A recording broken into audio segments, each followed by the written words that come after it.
Bonjour à tous, bienvenue dans cette nouvelle vidéo. Aujourd'hui je suis dans le Houdou chez Boris. Merci de m'accueillir sur ton exploitation. Aujourd'hui la particularité chez toi, c'est que, particularité pour la région, c'était en AOP Comté. Oui. Et donc on est sur le dernier chantier de ramassage de foin. Donc chez moi c'est pas courant de voir une autochargeuse dans le foin. Explique-nous un petit peu rapidement où on est, qu'est-ce qu'on fait là aujourd'hui et du coup ce principe. Alors nous, on se situe sur la commune de Barboux, dans le Houdou. Ouais. Alors on est en AOP Comté. Alors l'AOP Comté ne veut pas d'aliments fermentés. Ok. Il faut du foin sec. Ok. Donc nous on a fait un nouveau bâtiment avec le séchage solaire. Ok, d'accord. Ce qui nous permet de rentrer du foin un peu moins sec, un peu moins travaillé, qui soit meilleur. Ouais, comme ça il n'y a pas de fermentation. Voilà. Ok. Et du coup, toute ta culture d'herbe est récoltée dans ce principe de séchage en bâtiment. En bâtiment. Ouais, ok, bon, il te reste 2-3 machines à faire. Je vais te laisser, je viendrai faire un tour en cabine tout à l'heure avec toi, puis on fera peut-être un peu le tour de l'exploitation. Pas de soucis. Pour être sympa. Ouais. Bon, allez, à tout à l'heure. À tout à l'heure.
Bon Boris, comme d'habitude, petit tour en cabine comme dans toutes mes vidéos pour parler un petit peu de ton ensemble, un peu de technique, un peu tout ça.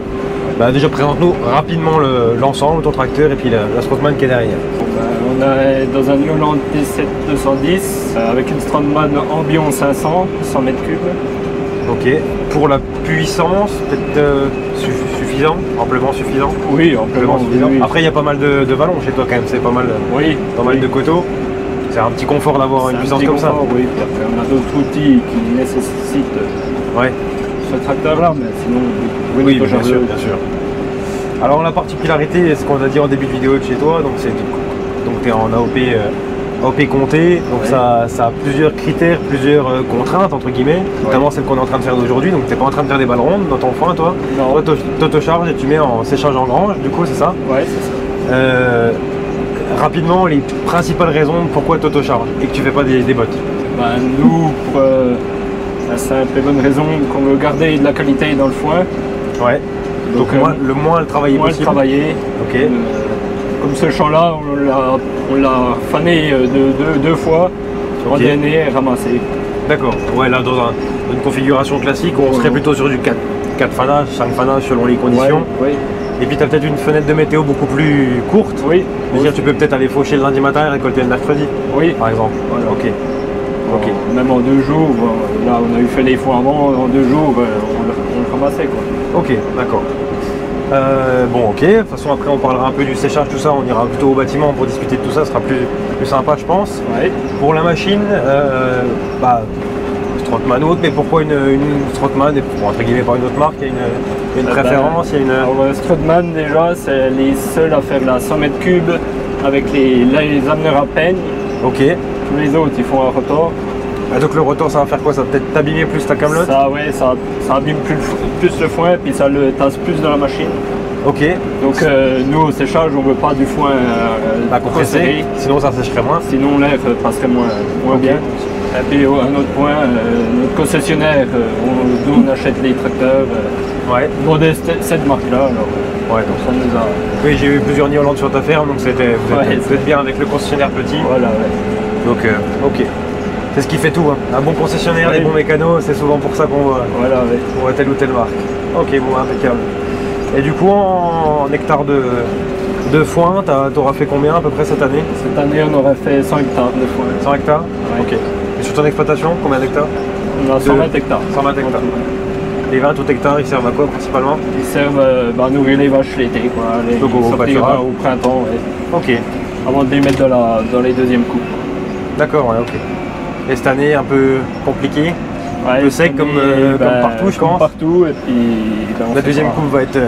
On sait pas trop si on en aura, c'est sûr. Donc, on a du stock de foin, mais. Oui, il y a un peu de stock quand même. Tant mieux. T'es quitte d'en acheter, d'en faire livrer. Hein. Voilà. Et du coup, par rapport au comté, tu as peut-être sûrement, d'ailleurs, vu que je connais pas trop, d'autres contraintes, aussi bien matérielles que de temps, peut-être, par rapport à classique. L'aliment non fermenté, après, pas le droit au robot. Ah oui, pas le droit au robot. Pas le droit au robot, on est obligé de traire matin et soir, 2 fois par jour. On a le droit au maïs vert, à la betterave. Ouais, même sur du produit pas fermenté, le maïs vert n'est pas fermenté. Le maïs vert, non. Donc il faut aller. T'en mets toi? On en a eu mis, avec les années, un coup c'est sec, un coup c'est humide. Ça. Ouais, on n'a pas réussi à. Donc on n'a pas remis cette année. D'accord. Et tu transformes du coup toi le comté? Non, parce que le comté déjà il faut avoir du lait mélangé avec d'autres fermes. On n'a pas le droit de faire qu'avec notre lait à nous. Donc il n'y a aucun comté en France vendu qui est fait sur une seule ferme? Non. D'accord, ok. Ça je savais pas du tout, tu vois. Après on pourrait faire d'autres fromages, hein, du Mont d'Or. Oui, bien sûr. Après, voilà. Ah, puis je pense que c'est une plus-value financière aussi d'avoir la chance d'être en AOP comté. Oui, c'est sûr qu'on a des contraintes, mais on est valorisé quand même à un juste prix. Quoi. Encore heureux, s'il y a des contraintes, il faut que ça suive derrière. Oui. Bon bah impec, un petit bout là, puis on ira faire un tour à la ferme comme ça. Et les foins 2022 seront finis pour toi? Oui. Bon bah impec.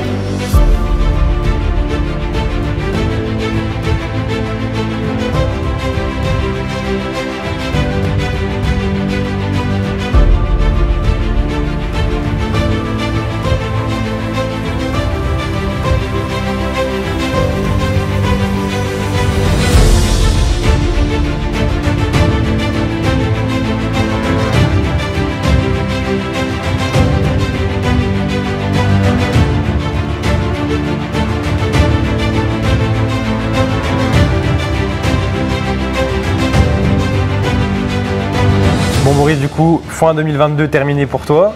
Oui. Donc là, on est comme promis dans le bâtiment.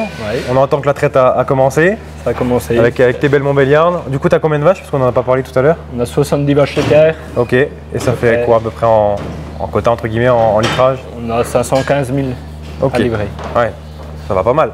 Oui. Bâtiment récent, visiblement. Oui. Il date de quelle année? On a fait la première partie là en 2015. Ouais. Et puis la partie salle de traite en 2018. D'accord, ok. Ouais. Ce qui nous intéresse le plus, c'est ce qu'il y a derrière là-bas, derrière la caméra, c'est le séchoir. Ouais. Pour en parler, je te propose qu'on aille au-dessus, comme ça on verra tout ça. Ouais. Ça marche? Ça marche. Escalier bien pensé? Oui. T'es quitte de tomber comme ça? Oui.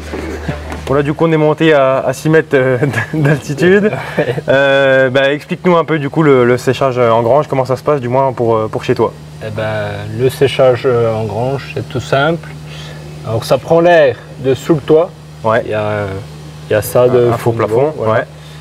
Ouais. Et ça prend l'air chaud de sous les tôles. Ouais. Que les ventilateurs prennent pour rejeter par en dessous. Ok. Et ça arrive à remonter jusqu'en haut le tas complet? Ah ouais. Ok. Il faut essayer de ne pas avoir de fuite au niveau des silos, quoi. Oui, bien sûr. Tout est camouflé. Ok. Donc là, pour expliquer le procédé rapidement, normalement on l'a deviné sur les images, mais tu rentres avec l'autochargeuse, tu baignes dans la lit d'alimentation et c'est ton père avec la machine là justement qui reprend pour remettre dans les cellules. Et je suppose que quand vous donnez à manger aux vaches, vous donnez avec ça, pas de mélangeuse ici? Pas de mélangeuse. Ok, d'accord. De la griffe. On voit du coup que les foins sont finis, c'est plein. C'est plein, oui. Plein. Il y a juste un trou au milieu, c'est pourquoi? Normalement, c'est pour la deuxième coupe. Pour la deuxième coupe, ok. Qu'on n'est pas sûr de faire cette année. Ouais, il faudrait de l'eau là pour bien faire. Ok, bah en tout cas système ingénieux et vraiment pas courant dans les Vosges. Ouais. Par ici je pense, et de ce que j'ai vu, je pense que c'est assez courant. Ouais. Ok. Et c'est sûr si tu cherches la qualité sur le fourrage, comme tu m'expliquais tout à l'heure en cabine, par exemple le trèfle ou des choses comme ça que tu fanes carrément, même plus maintenant, tu fais grâce au séchage. Le semer quand c'est vraiment bas, on le remet presque vert. Quoi. Ok, d'accord. Ouais, vu que c'est lui qui est en premier dans le séchage. Voilà, le premier on peut se permettre. Ingénieux. Merci bien en tout cas. Eh ben, merci à toi.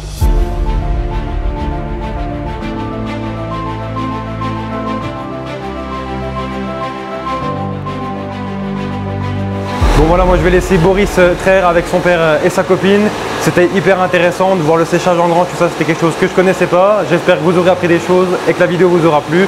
Comme d'habitude, dites-le moi dans les commentaires et en attendant, à très bientôt pour une prochaine vidéo. Ciao!